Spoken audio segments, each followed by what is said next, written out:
చాలామంది మగ్గం నేర్చుకోవడానికి అయితే ఇష్టపడుతూ ఉంటారు, కానీ చాలా కష్టమని అనుకుంటూ ఉంటారు. కానీ నేను చాలా యూస్ఫుల్గా చాలా సింపుల్గా అయితే మీకైతే ఆరి వర్క్ ఎలా నేర్చుకోవాలో చూపిస్తాను.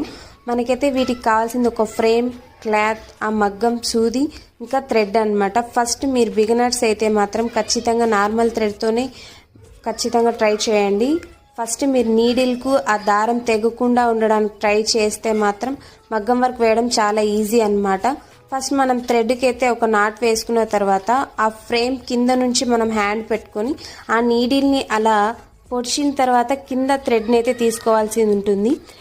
ఇలా మనం ఫేసెస్ ఎలా పెట్టుకోవాలనేది మీకు అర్థమవుతుండాలి, లేదంటే క్లాత్ మనం దానికి వస్తే మనం నీడిల్ని అయితే బయటికి తీయలేమన్నమాట. ఫేస్ అనేది ఎప్పటికైనా మనకి ఫ్రంట్ సైడ్ మనకు ఫేస్ ఉండాలి. థ్రెడ్ తీసుకున్న తర్వాత మన వైపుకి ఫేస్ వచ్చేలా తిప్పుకోవాలన్నమాట. చూస్తున్నారు కదా, ఈ విధంగా. Please subscribe.